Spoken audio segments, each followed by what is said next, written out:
Buenas noches, hermanos. Gracias a Dios por la oportunidad de alabarle, cantar a su nombre y por este tiempo que vamos a poder considerar su palabra. La semana pasada empezamos a ver este capítulo número 11 en el segundo libro de Samuel y veíamos a David cometiendo un grave error, ¿verdad? Un grave error. Veíamos con detalle, él pues prácticamente siguió cada uno de los pasos que nosotros estuvimos considerando acerca del pecado para llegar a consumar el pecado. Incluso también en la carta a Santiago nos habla de esto. Y resulta que David pues estaba sin hacer nada, no salió a los asuntos de la guerra y resaltábamos esto como algo importante, como una experiencia pasada que ya estaba allí para señalarle a David lo que debía de hacer y lo que no debía descuidar. Lo descuidó nuevamente y entonces vino ese momento, vino ese tiempo de tentación. Le toca a David mirar a Betsabé, aquella mujer que se está bañando, ¿verdad? Él la ve y decíamos, puso sus ojos sobre ella y empezó a alimentar, ¿verdad?, en su mente, en su corazón, un deseo, ¿verdad? Dejó que en su corazón creciera la codicia. Y solo falta, es cuestión de tiempo, ¿verdad? Para que se dé la oportunidad y entonces, bueno, se cometa el pecado. Dice la escritura, lo veíamos la semana pasada, envió mensajeros David para que trajeran a Betsabé y nos dice que durmió con ella. Vamos a la diapositiva 4. Y en el versículo 5 nos dice por allí, y concibió la mujer y envió a hacerlo saber a David diciendo, estoy encinta. Algo bien interesante. ¿Y qué pasó? Ella resultó embarazada, ¿verdad? No está su esposo está en la guerra, David la llama para estar con ella y ella resulta encinta, como dice la escritura. Bueno, esto sin duda que representa desde este momento un problema tanto para ella como para él. ¿Por qué para ella? Bueno, ¿qué va a decir cuando regrese su esposo?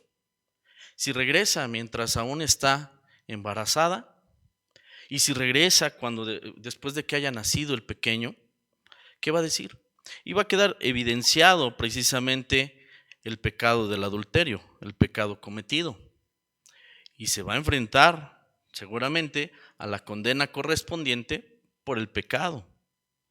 Bien, y si es cuestionada, ¿qué va a decir? El rey. Y entonces va a salir justamente David también allí a relucir en medio de todo esto. Representa un problema para ella y un problema para él. ¿Cómo se soluciona esto? ¿Cómo se resuelve esto? Yo creo que muchos han estado en esa situación. Mucha gente ha estado en esa posición. Y la pregunta es, ¿cómo resolver? Hay salidas rápidas, ¿verdad? Hay salidas rápidas. Y una de ellas podría ser el aborto. Una de ellas es probablemente el aborto. Otra, pues es lo que hace David, que lo vamos a ver en un momento. Lo que hace David, a él pues se le ocurre llamar a Urías, el esposo de Betsabé. Llamar a Urías y bueno, ¿para qué? ¿Para qué llamar? Allá en Maranata me detenía un poquito más a explicar porque pues hay jóvenes, ¿verdad? Que no necesariamente ellos intuyen de qué se trata esto, por qué el plan de David para llamar a Urías. Y bueno, es necesario, ¿verdad?, considerar qué es lo que está haciendo David, para qué llama a Urías. Dice el versículo 6, Entonces David envió a decir a Joab: envíame a Urías Heteo. Y Joab envió a Urías a David. ¿Para qué llama David a Urías? Pues es evidente que estando él por acá, cerca de su casa, cerca de su esposa, va a pasar a su casa y tendrá la oportunidad de estar con su esposa y dormir con su esposa. Y entonces, con esto, posiblemente tapar, ¿verdad?, cualquier situación que se presentara. El argumento pues sería: en aquel tiempo cuando tú veniste, estabas en la guerra y veniste. Ese sería el argumento. Y tal vez pensó David que con esto lo iba a resolver. Bien, sin meterme demasiado, pero ¿cuál es la otra salida que mencionábamos? Es el aborto. Pues gracias a Dios, porque nosotros tenemos instrucción de parte de Dios, tenemos conocimiento de parte de Dios. Allá el mundo resuelve las cosas de una manera, ya lo sabemos. El Señor Jesús dice: bueno, allá los reyes de la tierra, los gobernantes, se enseñorean, ¿verdad?, de los demás. Pero entre ustedes las cosas son diferentes. Y entonces dice el Señor cómo son las cosas entre nosotros. Así que allá afuera, pues seguramente la sociedad pues tiene todavía esa situación en muchos países, que si el aborto, que si no, que si se legaliza o no.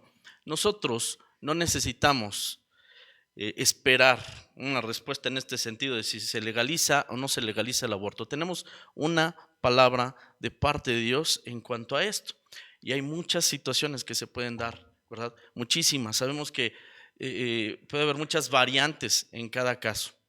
Sin embargo, es muy claro de parte de Dios que desde el vientre de nuestra madre, ¿verdad?, ese ser pues ya tiene vida, ya tiene vida. Y el aborto pues sencillamente es un asesinato a ese ser que está en el vientre de una mujer. Así que cometer el aborto pues es cometer un asesinato ante los ojos de Dios. Nosotros, bueno, no tenemos más pruebas que buscar o argumentos. Tenemos la palabra de Dios y en base a eso nosotros decidimos en nuestras vidas. Pero bueno, decía, vamos a continuar. David hace esto de que venga Urías, pero oh sorpresa, David no se va a imaginar lo que sucederá. Dice el versículo 8: después dijo David a Urías: desciende a tu casa y lava tus pies. Y saliendo Urías de la casa del rey, le fue enviado presente de la mesa real. Bueno, entonces llama, hace allí alguna plática con él y después le dice: ve a tu casa. Pues soy el rey, ¿verdad?, te doy el permiso, ve a tu casa. Y vemos nosotros el plan que tenía David. Es necesario mencionar en esto que varios alrededor también sabían qué es lo que estaba haciendo David. Hay varios que están enterados de lo que está haciendo David. Es necesario comentarlo, hermanos, porque hemos visto a David pues con muchos aciertos, ¿verdad?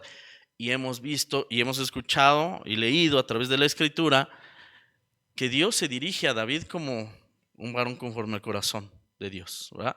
Un varón conforme a su corazón. Y esto es interesante porque ¿cómo puede llegar a pecar de esta manera un varón conforme al corazón de Dios? Y además Dios dice: Él va a hacer todo lo que yo quiero.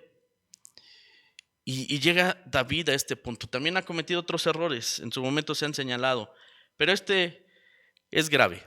Notemos lo siguiente. Me voy a adelantar un poquito. David no se ha atrevido a levantar su mano contra ninguno de sus hermanos israelitas. No levantó su mano contra Saúl. Es más, reprendió a aquellos que de alguna manera le dieron el consejo para matar a Saúl, y no lo hizo. Aquellos que vinieron, ¿verdad?, de alguna manera con la noticia de haber matado a Saúl, se enfrentaron a las consecuencias. David intervino en eso. Bueno, es más, con Joab no está muy a gusto. Después vamos a ver lo que sucede con Joab. David con Joab no está muy a gusto. Joab es su general, pero recordemos que mató a Abner. Joab. Es decir, matar a personas de otros pueblos en medio de la guerra para el pueblo de Israel, y sobre todo con un mandamiento de parte de Dios respecto a esto, no es problema para David. Pero matar a sus hermanos israelitas, ¿no? Esto no se ha atrevido David a hacerlo, ¿no?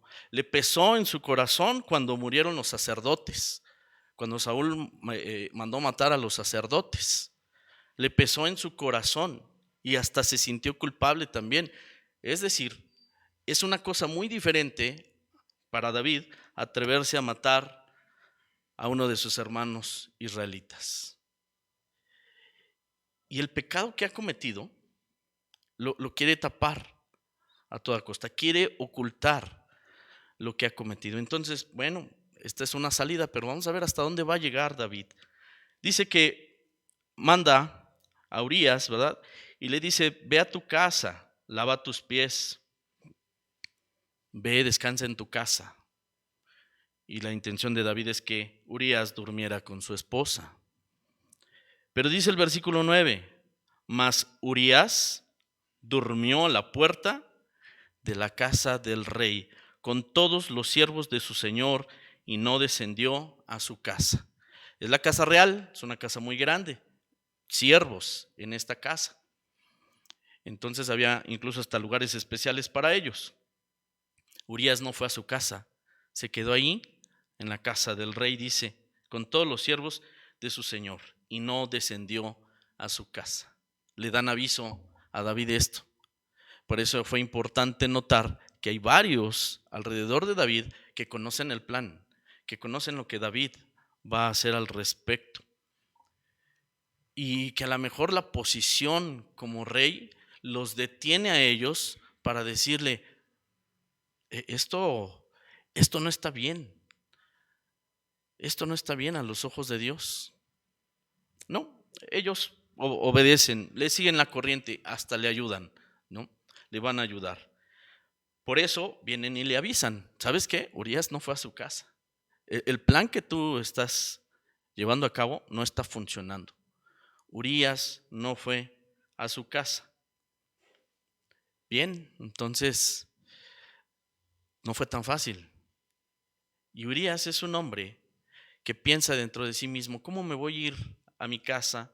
¿Cómo voy a estar con mi esposa? ¿Voy a comer y voy a dormir cómodamente cuando mis hermanos están allá en la batalla? Cuando Joab, el general, ¿no? mi señor, le dice Urías, está allá en la batalla, ¿cómo voy a hacer yo eso? Entonces Urías se detiene y por eso no va. Dice el versículo 12, avanzo un poco más. Y David dijo a Urías, quédate aquí aún hoy y mañana te despacharé. Y se quedó Urías en Jerusalén aquel día y el siguiente. Es como ganar tiempo. ¿Qué hacemos? Además, pues le invitó de la comida, le invitó de la bebida y otra vez ponerlo en una situación de borrachera para que se diera la oportunidad. Pero tampoco funciona. Finalmente no se le dan las cosas de esta manera a David. ¿Qué hago? ¿Qué hago? Viene a su mente. ¿Qué haré? Esto no está funcionando. Voy a tener que tomar una decisión más drástica. Y eso lo lleva al versículo 14, que nos dice, venida la mañana, escribió David a Joab una carta, la cual envió por mano de Urías. Urías mismo es el mensajero, lleva la carta en donde va a decir, dice el versículo 15, escribió en la carta diciendo, poned a Urías al frente en lo más recio de la batalla y retiraos de él para que sea herido y muera. Diapositiva 5, ya estamos ahí. Pónganlo en lo más recio de la batalla y retírense, apártense. Bien, pues las ciudades amuralladas, ¿verdad? Es precisamente lo que estaba haciendo Joab, es lo que estaba haciendo el ejército, estaban allí en batalla. Y eso lo podemos ver en las películas, ¿verdad? Es muy fácil recordar en las películas. una ciudad amurallada y desde arriba pues avientan bolas de fuego, avientan aceite hirviendo, ¿verdad? Y están también los arqueros. Así que desde arriba defienden la ciudad. Aquel que intente acercarse un poquito está en extremo peligro de muerte.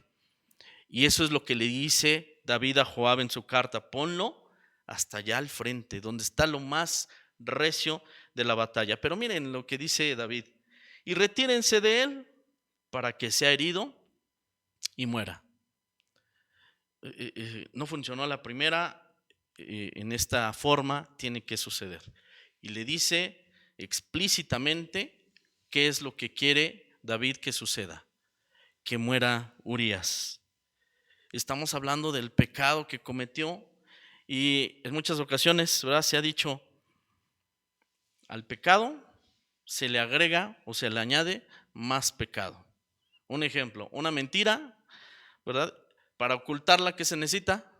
Otra mentira. Y para esa, otra más, ¿verdad? Bueno, pues el pecado, ya lo hemos dicho, ¿por qué razón es peligroso? ¿Por qué razón es peligroso? No se limitó a un momento que tuvo David con Betsabé. No se limitó. Vinieron consecuencias y ahora viene más pecado. Entonces lo manda hasta el frente de la batalla. Dice el versículo 17: y saliendo luego los de la ciudad pelearon contra Joab, y cayeron algunos del ejército de los siervos de David, y murió también Urías Eteo. No solamente murió Urías, sino incluso murieron algunos otros. Daños colaterales, podrían decir algunos, ¿verdad? Daños colaterales. No solamente Urías, sino algunos otros. Dice ahí: cayeron algunos del ejército de los siervos de David. Y también murió Urías Eteo. Bien, entonces ya lleva allí el pecado cometido con Betsabé, y ahora lleva el asesinato de Urías. El asesinato de Urías. ¿Qué pensaría uno después de esto? Si fuera su caso, imagínense tantito, si fuera su caso, o una situación así tan grave, tan delicada como esta. Estamos hablando de un asesinato. Una situación tan grave y delicada así como esta. Es bueno pensar: ¿dormiríamos en paz? ¿Dormiríamos tranquilos?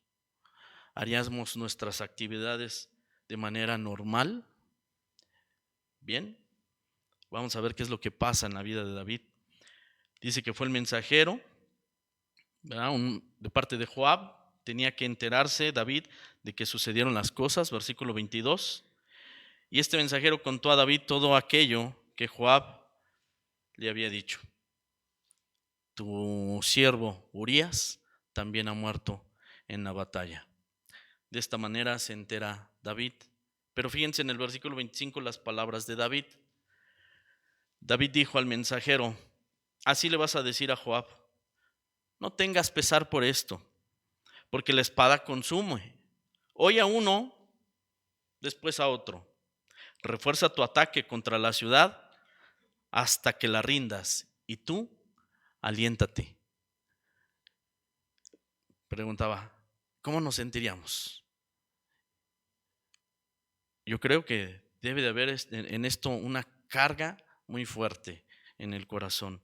Sin embargo, cuando se entera David, le da la respuesta al mensajero, le dice: dile a Joab: no te preocupes, Joab, estas cosas pasan. Estas cosas pasan, no te preocupes, ¿verdad? Pues puede ser de una manera, puede ser de otra manera, puede ser uno o puede ser otro. Cualquiera podría haber sido.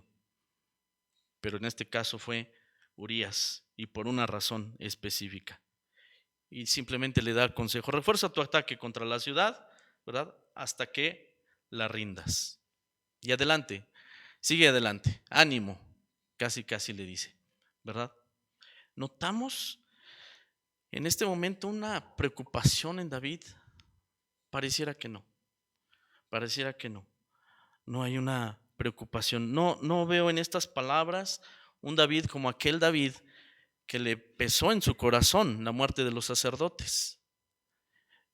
Aquí es un David frío. Y otra vez la pregunta, ¿cómo puede un hombre conforme al corazón de Dios hacer esto? ¿Es posible? Pues sí es posible, lo dice la Escritura. ¿Puede pasar? Sí puede pasar, lo dice la Escritura. ¿Qué sigue? Versículo 26 y 27. Oyendo la mujer de Urías que su marido Urías era muerto, hizo duelo por su marido. Y pasado el luto envió David y la trajo a su casa, y fue ella su mujer y le dio a luz un hijo. Mas esto que David había hecho fue desagradable ante los ojos de Dios. Pasó el tiempo, dejaron pasar el tiempo de luto, se unieron, ¿verdad? Tuvieron un hijo, pero dice aquí, y Dios no lo va a pasar por alto, lo que hizo David fue desagradable ante los ojos de Dios. Nosotros vemos en la Escritura que hay reyes que hicieron lo malo ante los ojos de Dios. Hay reyes que hicieron lo bueno ante los ojos de Dios. Bien, es importante notar este detalle. Esto le desagradó a Dios. En esto, evidentemente, ¿verdad? No hizo bien David. Pero ya ha pasado un tiempo. ¿Cómo se imagina usted ese tiempo ya pasado? Ya pasó el luto, ya se unieron, tienen un hijo. Como que el tiempo va borrando, ¿verdad? Los hechos, pareciera, ¿verdad? Para nosotros, pareciera que el tiempo va borrando las heridas, va borrando los hechos, pero algo que nos vamos a dar cuenta es que a Dios no se le va a olvidar. A Dios no se le olvida. Y eso necesitamos tener nosotros bien presente, bien claro. A Dios no se le olvida. ¿Cuántas cosas usted puede recordar detalladamente de su vida? Muchas ya se nos olvidaron. De lo que hicimos hace una semana, a lo mejor el jueves pasado, difícilmente lo podemos describir minuto a minuto. Pero Dios conoce todo, conoce todas las cosas. A Él no se le pasa por alto. Así que vamos al capítulo 12 y vamos a ver, dice el capítulo 12, versículo 1. Dios envió a Natán a David, y viniendo a él le dijo: había dos hombres en una ciudad, el uno rico y el otro pobre. El rico tenía numerosas ovejas y vacas. ¿Quién es este Natán? Bueno, es un profeta de Dios, enviado a David para darle un mensaje particular, un mensaje muy especial de parte de Dios. A Dios no se le olvida, ¿verdad? Ya pasó un tiempo. Tal vez David en este momento ya está muy relajado de todos estos hechos que nosotros estamos leyendo. Tal vez ya está muy relajado. Pero dice, viene Natán y le plantea una historia, ¿verdad? Le empieza a decir, estos dos hombres, uno era rico y el otro pobre. Pues obviamente el rico tenía muchas ovejas y muchas vacas, y el pobre tenía solamente una. Le dedicaba su tiempo, su esfuerzo, ¿verdad? Estaba dedicado a esa única oveja. Un día vino alguien acá a visitar al hombre rico, y este hombre rico, pues en vez de tomar de sus ovejas para hacer un banquete para esa visita, tomó la única oveja de aquel hombre pobre. La tomó para hacer el banquete para aquel invitado. Bueno, cualquiera de nosotros podría decir qué injusto, eso no está bien, qué abusivo aquel hombre rico, no está bien eso. Se lo está explicando David, ¿verdad? Perdón, Natán a David, y hay una reacción de parte de David. Dice el versículo 5, entonces se encendió el furor de David en gran manera contra aquel hombre. Se enojó David, ¿no? Se enojó David y muchísimo. Dice, y le dijo a Natán, vive Dios, que el que tal hizo es digno de muerte, y debe pagar la cordera con 4 tantos, porque hizo tal cosa y no tuvo misericordia. debe pagar 4 veces, ¿verdad? David lo que está haciendo es aplicar la ley, ¿sí? Debe morir y tiene que pagar 4 veces pues lo que se robó, en otras palabras. David está aplicando muy bien la ley. Pero qué curioso, ¿verdad? Porque Natán le va a decir algo bien interesante en el versículo 7. Entonces dijo Natán a David: tú eres aquel hombre, eres tú ese hombre. Es bien fácil señalar el pecado de otros, es bien fácil. Pero lo que debemos hacer, y esto nos dice el Señor Jesucristo, mirar primero, ¿verdad?, la viga que tenemos en nuestro ojo y quitar la viga de nuestro ojo. Es bien fácil ver, ¿verdad?, la paja del ojo ajeno y señalar, juzgar incluso. Es lo que está haciendo David. Esto es bien fácil, pero el Señor Jesús por eso nos enseña: mira primero tu vida, mira primero tu condición, y entonces vas a poder señalar algo, seguramente. Mírate a ti, corrígete tú, y entonces tendrás autoridad moral para hacer algún señalamiento. Mientras tanto, ¿verdad?, pues no te corresponde. Mírate primero a ti. Bueno, esto es lo que hace David, ¿verdad? Ya ha sentenciado que ese hombre debe de morir y que debe de pagar. Primero pagar y después que muera, ¿verdad? Le dice Natán además: esto no es todo, ese eres tú. Pero ¿qué crees? Dios tiene algo más para ti. Y Dios habla con David a través de Natán y le dice: yo te ungí por rey sobre Israel. Te voy a recordar lo que he hecho por ti, David. Te ungí por rey sobre Israel y te libré de la mano de Saúl. ¿Cuánto tiempo estuviste huyendo de Saúl? Pensabas que ibas a morir en manos de Saúl. Y no fue así. Versículo 8. Y te di la casa de tu señor y las mujeres de tu señor en tu seno. Además te di la casa de Israel y de Judá. Y si esto fuera poco, te habría añadido mucho más. Me llama mucho la atención esto que le dice Dios a David. Mira, si todo lo que te he dado fuera poco, puedo añadir mucho más. Puedo hacerlo. Bueno, ya es suficiente con que David haya sido librado de la mano de Saúl y que ahora es rey sobre Israel y sobre Judá. Recordemos que al principio solamente fue reconocido por la tribu de Judá. Después de unos años es reconocido ya también por el resto de las tribus. Y esto todo lo hizo Dios. En realidad, David, incluso a propósito, no hacía nada para que fuera Dios el que hiciera todas las cosas. Bueno, entonces viene la pregunta de parte de Dios: todo esto te he dado, ¿por qué pues tuviste en poco la palabra de Dios, haciendo lo malo delante de sus ojos?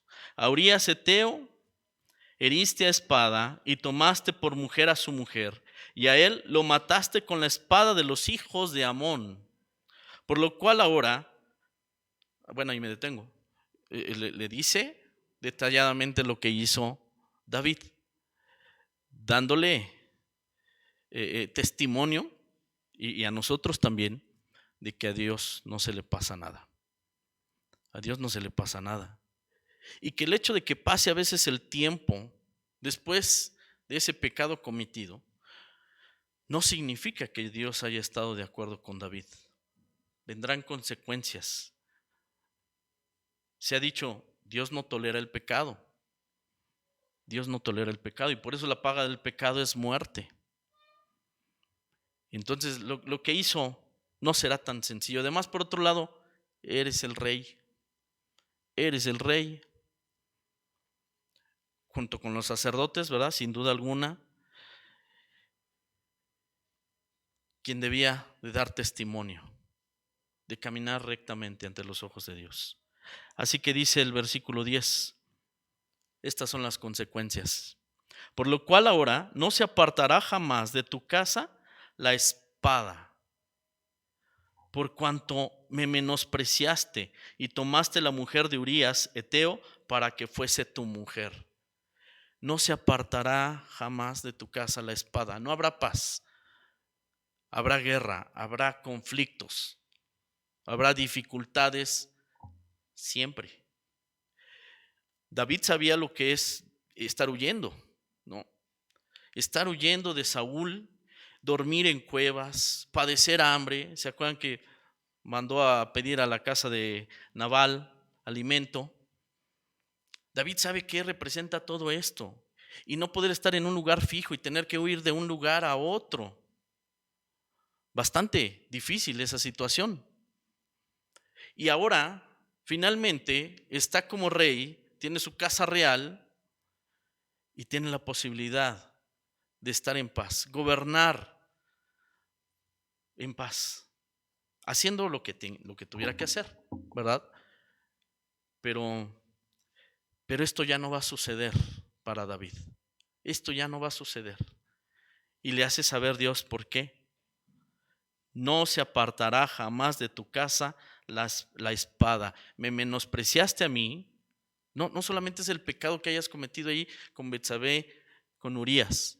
A mí me menospreciaste, dice Dios, ¿verdad? Le está diciendo, a mí me menospreciaste. Cuando pecamos, primeramente, ¿contra quién pecamos? Contra Dios. Aparte de que, por supuesto, ofendemos o hacemos daño a alguien más con nuestros actos. Pero el primero es Dios. Y dice el Señor, me menospreciaste. Esto es lo que yo veo en tus actos, David. Me menospreciaste. Yo creo que eso ya son palabras que empiezan a doler. Son palabras que empiezan a doler. Dios me está diciendo que lo menosprecio. Y me lo dice en mi cara. Debe de hacerme pensar bien lo que significa el pecado y las consecuencias que trae el pecado. Versículo 11. Así ha dicho Dios, he aquí, yo haré levantar el mal sobre ti de tu misma casa, y tomaré tus mujeres delante de tus ojos, y las daré a tu prójimo, el cual yacerá con tus mujeres a la vista del sol. Porque tú lo hiciste en secreto, mas yo haré esto delante de todo Israel y a pleno sol. Esto se va a cumplir. Recordemos que además tenía varias esposas David, ¿no? Esto es lo que voy a hacer. Le voy a dar tus esposas a tu prójimo. Y vamos a ver, alguien muy cercano, ¿verdad? Le voy a dar a tus esposas a tu prójimo. ¿Y sabes qué? Eso no va a ser en secreto.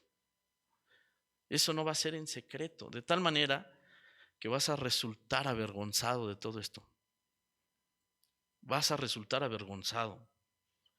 Dice al final del versículo 11, el cual yacerá, hablando de ese prójimo, el cual yacerá con tus mujeres a la vista del sol. Por eso digo, va a ser algo vergonzoso para David. Y le dice el Señor, porque tú lo hiciste en secreto, mas yo haré esto delante de todo Israel y a pleno sol. Híjole, ya son cosas tremendas. No va a haber paz y además va a haber una vergüenza muy grande para David allí con esta situación de sus esposas. Son las consecuencias de su pecado. Bien. Dice el versículo 13. Entonces dijo David a Natán, pequé contra Dios. Y Natán dijo a David, también el Señor ha remitido tu pecado, no morirás. ¿Cuál era la paga? ¿Cuál era la consecuencia de todo esto? David había dicho, ese hombre debe de morir y debe de pagar 4 veces. Efectivamente, la muerte era parte de la condena. Era parte de la condena. Pero dice aquí al final, tú no morirás. Está diciéndolo Dios mismo, tú no morirás. Voy a detenerme en esta parte. Después de haber escuchado todo esto, David, ¿qué dijo? 3 palabras, hermanos, nada más 3 palabras. Dijo, pequé contra Dios. Solo son 3 palabras, pero necesitamos ver lo que implicaron y lo que significan esas 3 palabras. Porque dice Natán, también Dios ha remitido tu pecado y no morirás. Bueno, les planteaba una pregunta hace meses, ¿verdad? Hace meses. ¿Por qué dice Dios esto de David? Que es un varón conforme a su corazón, después de tantos errores que también ha cometido David. ¿Qué de especial hizo David? ¿Qué hay de especial en David como para que Dios diga, ¿verdad? Es un varón conforme a mi corazón? Y decía, necesitamos entenderlo, porque ¿quién no quisiera decir, quiero agradar a Dios? Quiero ser agradable a Dios. Y que diga Dios de mí, un varón conforme a mi corazón. ¿Qué necesito? No queremos agradar a Dios, hermanos. No debe de ser nuestro sentir. Agradar a Dios en todo lo que hacemos. Debería de ser nuestro sentir, agradar a Dios. 3 palabras, pequé contra el Señor. Vamos a recordar qué hizo Adán cuando fue cuestionado. Adán, ¿cómo sabes que estás desnudo? ¿Por qué dices esto? ¿Comiste del árbol del que te dije que no comieras? ¿Qué hizo Adán? Perdóname, Dios, he pecado. ¿Dijo eso Adán? Señor, perdóname, tomé del fruto y lo comí. No dijo eso Adán. ¿Qué dijo Adán? La mujer que tú me diste. Y luego viene el cuestionamiento a Eva. Eva, ¿verdad? ¿Qué hiciste? ¿Y qué dijo Eva? Comí del fruto. Bueno, en cierta forma lo dijo, pero no lo dijo solito, ¿verdad? Ella dijo, la serpiente me engañó. Esto es algo que necesitamos considerar, hermanos, porque decir pequé contra Dios, esas 3 palabritas, no es algo tan sencillo, no es algo tan simple aquí adentro en el corazón. Tendemos normalmente a huir, ¿verdad? A desviar la atención en momentos así. No queremos reconocer, sí fui yo. Sí fui yo. ¿Por qué? Porque representa mirar a otra persona cara a cara y mirándola a los ojos, decirle con vergüenza, perdóname. Decirle con vergüenza, me equivoqué, fallé, pequé, hice algo malo. Y entonces, ese reconocimiento nos lleve precisamente a humillarnos y a pedir perdón verdaderamente en nuestro corazón. Salmo 51, ya no lo vamos a ver, pero el Salmo 51, ¿verdad? Es lo que escribe David, que empieza a suceder posteriormente, ¿verdad? A esta situación que leímos con Betsabé. Y ahí expresa David todas estas cosas. Mientras callé, es decir, cayó, guardó silencio por mucho tiempo. Se comete el pecado y a veces por mucho tiempo se guarda silencio. Y lo que se debe de hacer es confesar la falta, confesar el pecado. Solo son 3 palabras, pero Dios sabe lo que pasó en su corazón, porque de otra manera no hubiera sido esto, ¿verdad? Dice Natán, Dios ha remitido tu pecado y no morirás. ¿Qué necesita ver en nuestro corazón? Humildad, sencillez. Necesitamos dejar fuera la altivez y la soberbia para poder decir, he pecado, perdóname. El Señor Jesús nos confronta a estas cosas. Nos dice, a ver, si hay allí una situación, ve y arréglate. Resuelve esta situación. Es una muestra de que estoy arrepentido.